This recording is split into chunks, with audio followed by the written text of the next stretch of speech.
चलो दोस्तों, आज मैं स्टार्ट करता हूँ पहला चैप्टर नीट एग्जामिनेशन का जो क्लासिकल मैकेनिक्स का पहला चैप्टर स्टार्ट करता हूँ मैं, यूनिट एंड डायमेंशन। तो इसमें हम सबसे पहले पढ़ेंगे कि हमको यूनिट एंड डायमेंशन की ज़रूरत क्यों पड़ा, why we need unit and dimension. इसको समझने के लिए हम पहले कुछ एग्जांपल समझते हैं। अब ये देखो, ये राइस है। अब ये चावल कितना है? मैं क्या किसी बच्चे को बोलूँगा जाओ भाई 4 लीटर चावल लेके आओ, इसका कोई सेंस बनता है? इसका कोई मतलब नहीं बनता है ना। अब ये मास है, ये सॉलिड है, इसको रिप्रेजेंट करने के लिए हमारे पास केजी यूनिट होता है इसका, ठीक है। अब ये है हमारे पास लिक्विड। अब मैं किसी बच्चे को बोलूँगा जाओ तुम 2 केजी तेल लेकर के आओ, तो वो बच्चा क्या समझेगा दुकानदार की उसको क्या चाहिए एक्चुअली में? तेल 2 केजी। तो 2 केजी ये जो फ्लूइड है इसको रिप्रेजेंट करने के लिए हमको लीटर की ज़रूरत पड़ता है, ठीक। यूनिट इसका लीटर है दोनों मास ही, लेकिन अलग अलग स्टेट्स का अलग अलग हो गया इसका। फ्लूइड्स में हम लोग लीटर यूज़ करते हैं, सॉलिड में हम लोग केजी यूज़ करते हैं। अब ये तीसरा है, आप देख सकते हो कि एक कोई बंदा है वो साइकिलिंग कर रहा है। अब उसको अगर साइकिलिंग कर रहा है, कितना दूर जाना है, कितने मिनट में जाना है, तो उसके लिए उसको समझना चाहिए कि उसका जो डिस्टेंस है उसका लेंथ कितना है, उसका डिस्टेंस का यूनिट क्या है, किस यूनिट को फॉलो कर रहा है, किस स्पीड से वो जाएगा उसको टाइम पे पहुंचने के लिए।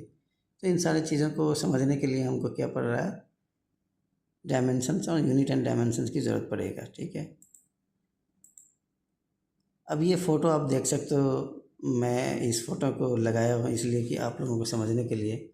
ये फ़ोटो आप देखोगे तो लगेगा कि एक पेंटिंग है, एक वाइल्ड पूल की तरह एक पेंटिंग है जो ज़्यादा थोड़ा खूबसूरत लग रहा है, अलग अलग ब्राइटनेस है। लेकिन आप इसको देखोगे, ये हमारा एक मिल्की वे है, उसके बगल में आप देख रहे हो छोटा सा एक, वो भी एक गैलेक्सी है। अब इस 2 गैलेक्सी है, इस गैलेक्सी का डायमेंशंस क्या है और उसके बगल में जो गैलेक्सी है उसका डायमेंशंस क्या है, वो कितना दूर है हमारे प्लैनेट से, इसमें कितना स्टार्स है, बिलियंस ऑफ स्टार्स होते हैं। इन चीज़ों को समझने के लिए, और ये दोनों के बीच कौन सा फोर्स लग रहा है, और इसमें डार्क मैटर है, डार्क एनर्जी है, सब अलग अलग क्वांटिटी है। अब ये बड़े स्केल में की बात हो रहा है, क्योंकि बड़ा स्केल है तो इसका यूनिट भी समझना पड़ेगा। स्केल फ़ोटो में तो थोड़ा सा 10 सेंटी लग रहा है, लेकिन ये एक्चुअली फ़ोटो है हमारे गैलेक्सी, मिल्की वे गैलेक्सी का। तो ये गैलेक्सी को के डायमेंशन को समझना, इनके साथ जो इंटरेक्शन हो रहा है बगल में जो दूसरा गैलेक्सी है उसको समझना, इसलिए हम लोग को ज़रूरत पड़ रहा है यूनिट एंड डायमेंशन को समझने के लिए, ठीक है दोस्तों। अब आप देखोगे इस फ़ोटो में आप कि ये हमारा एक मिल्की वे गैलेक्सी है, उसके बगल में दूसरा गैलेक्सी, उसके बीच का कितना डिस्टेंस हो सकता है। ये जो दोनों गैलेक्सी के बीच का डिस्टेंस है उसको समझना है कि यूनिट से ही समझ सकते हैं। अब ये देखो आप, इस दोनों के बीच का डिस्टेंस 1.4 × 10⁻21 माइल है। ये बड़ा स्केल की बात हो रही है, ठीक है। फिर हम अगला चेक करेंगे, हमारे पास छोटा स्केल में भी बात होती है। अब ये एटम है, एटम में प्रोटॉन, न्यूट्रॉन, इलेक्ट्रॉन होता है। अब ये एक बहुत छोटा स्केल की बात हो रहा है। इस स्केल में हम यूनिट एंड डायमेंशन क्या क्या होता है उसको भी समझना पड़ता है। फिर उसको समझने के बाद हम कैलकुलेट भी करते हैं। तो इसी का जो यूनिट्स होता है, जो डायमेंशंस है, उसके अकॉर्डिंग हम लोग सारे क्वेश्चन आंसर से। The most probable distance of the electron in the ground state is Bohr radius. जो मोस्ट प्रोबेबल स्टेट है, बोहर रेडियस बोल सकते हैं आप। अब इलेक्ट्रॉन यहाँ पे न्यूक्लियस के चारों तरफ ये करता है, स्पिनिंग करता है, या उसको आप बोल सकते हैं रिवोल्यूशन करता है। तो एक प्रोबेबल डिस्टेंस बताया जाता है। ये अप्रोक्सीमेटली 0.529 × 10⁻⁻10 मीटर है। अब इसको भी हम लोग को, बहुत छोटा स्केल है, 10⁻⁻10 में, तो इसका भी अलग अलग हम लोग देखते हैं कि इसको कैसे समझ सकते हैं यूनिट एंड डायमेंशंस का यूज़ करके। अब ये फ़ोटो आप देख सकते हो, इसमें दो एयरक्राफ्ट है, एक रिफ्यूलिंग एयरक्राफ्ट है और एक फाइटर जेट है।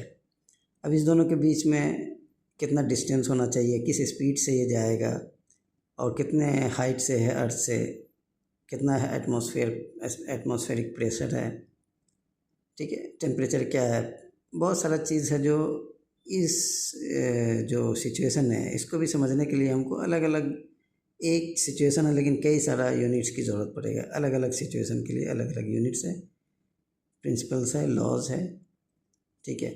तो हमको फ़ोटो में तो नॉर्मल लगेगा हाँ 2 एयरक्राफ्ट है, लेकिन ये 2 एयरक्राफ्ट को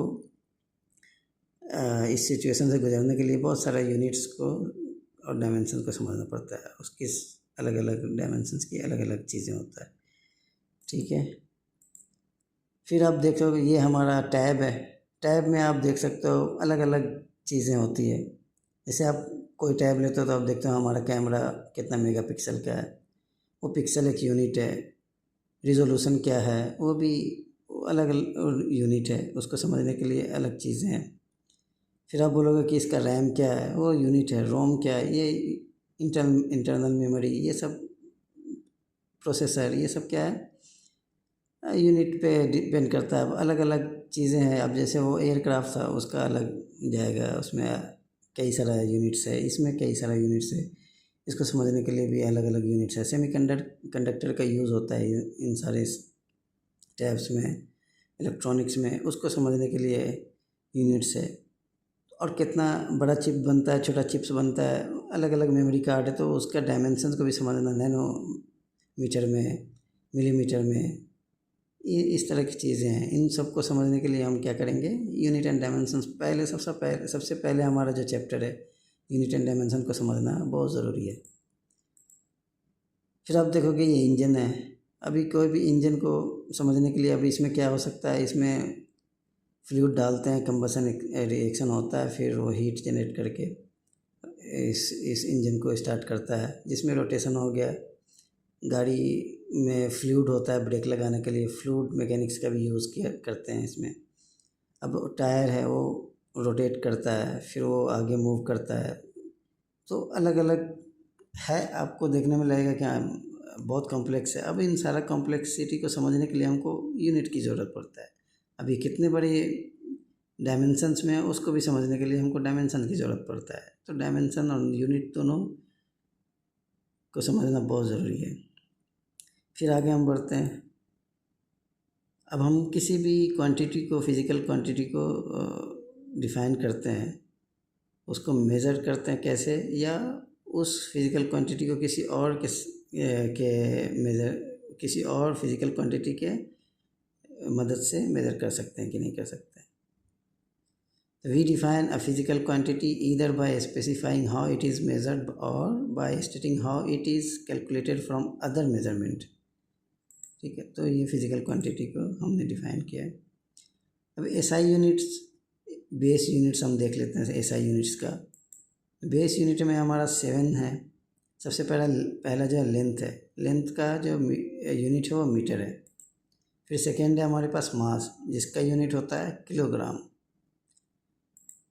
फिर इसके बाद हमारे पास आता है टाइम, जिसका यूनिट होता है सेकेंड। उसके बाद आया हमारे पास इलेक्ट्रिकल करंट, जिसका यूनिट होता है एम्पेयर। उसके बाद हमारे पास आएगा टेम्परेचर, जिसका यूनिट होता है केल्विन। और अब आया हमारे पास अमाउंट ऑफ सब्सटेंस, जिसका यूनिट होता है मोल। ल्यूमिनस ऑफ इंटेंसिटी, जिसका यूनिट होता है कैंडेला। सो इन सारे 7 यूनिट्स है जो बेस यूनिट्स है, इसके मदद से अगला अदर यूनिट्स को डिराइव कर सकते हैं, जिसको हम लोग डिराइव्ड यूनिट्स बोलते हैं, ठीक है। तो अब इन सारों जो यूनिट है 7, इसको 1 बाय 1 समझ सकते हैं। इनके जो रिस्पेक्टिव चैप्टर है उसमें हम लोग डिस्कस करेंगे। यहाँ पे बस ये देखना है कि इसका यूनिट क्या है, उसका रिप्रेजेंट किस तरीके से, कौन से सिंबल से करते हैं। आप इन सारी चीज़ों को याद रखो। Dimension, physical quantity expresses it's dependence on the base quantities. ऐसा डायमेंशन जो होता है वो बेस क्वांटिटी के सिंबल्स डिपेंडेंट करता है, ठीक है। अब ये जो यूनिट और डायमेंशन है, दोनों का दोनों अलजेब्रिक रूल फॉलो करता है, मैथमेटिकल जो अलजेब्रिक रूल होता है उसको फॉलो करेगा, ठीक है।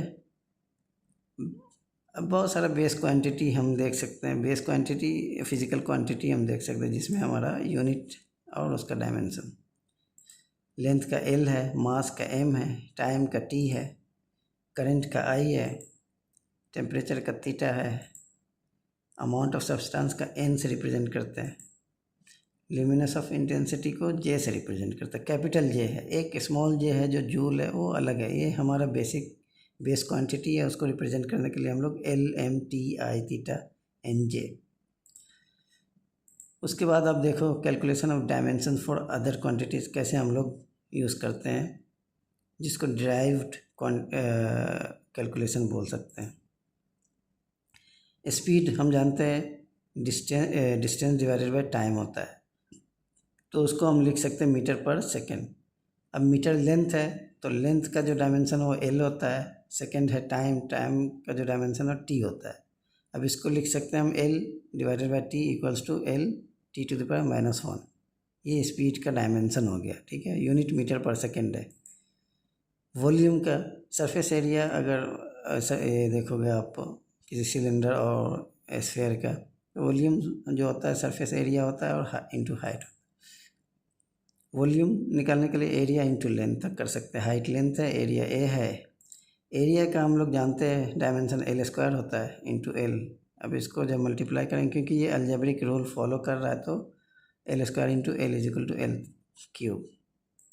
ऐसे हम लोग कैलकुलेट करते हैं।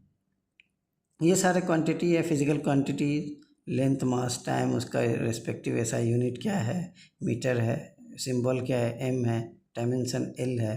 अब ये स्क्वायर देखो, अब इस स्क्वायर डायमेंशन को रिप्रेजेंट करने के लिए ये स्क्वायर का यूज़ करते हैं, ब्रैकेट का, स्क्वायर ब्रैकेट का, ठीक है। तो आप इसको देख लो, इसको नोट कर लो, सारा जो भी यूनिट्स है इसको याद रखो, इम्पोर्टेंट है, याद रखना भी बहुत ज़रूरी है। और नहीं याद है तो हम ड्राइव कर लेंगे, हम अगला जो हमारा लेक्चर होगा यूनिट एंड डायमेंशन का कन्वर्जन और कैलकुलेशंस, उसमें हम देख लेंगे, ठीक है, कैसे कैलकुलेट करते हैं।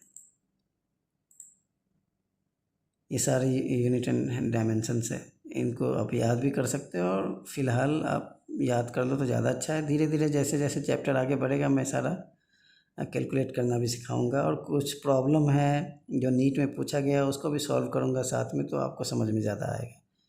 तो अभी फ़िलहाल आप इस सब को याद भी कर सकते हो, याद करना ज़रूरी है, सिंबल्स और उसका डायमेंशन। नेक्स्ट वीडियो हमारा जो आएगा वो conversion of unit and dimensions पे, और उसका कैलकुलेशंस भी देखेंगे। बहुत सारा यूनिट एंड डायमेंशंस का प्रॉब्लम है जेईई नीट का, तो उसको भी सॉल्व करेंगे, ठीक है। अब क्या करना है भाई दोस्तों, इस चैनल को ज़रूर लाइक करो, शेयर करो, इंडियन स्टूडेंट्स में शेयर करो, क्योंकि हमारा जो वीडियो है वो कहीं और चला जाता है, यूट्यूब किसी और को दिखाता है, ब्राज़ील को दिखाएगा, मलेशिया को दिखाएगा, थाईलैंड को दिखाएगा, तो इससे फ़ायदा नहीं है, पता नहीं क्या किधर किधर जाता है। मैं तो इंडिया हैशटैग भी लगा देता हूँ, इंडियन स्टूडेंट्स इंडिया, ये सारा चीज़ें हिंदी में कर रहा हूँ जानबूझ करके कि हिंदी में भी करेंगे, लेक्चर बनाएंगे तो इंडियन स्टूडेंट के पास जाएगा। तो ये मैं सिर्फ इंडियन स्टूडेंट्स के लिए बना रहा हूँ, क्योंकि नीट एग्ज़ामिनेशन सिर्फ इंडिया में होता है। ज़रूर सब्सक्राइब करो, ठीक है, और शेयर कर दो। थैंक यू वेरी मच दोस्तों।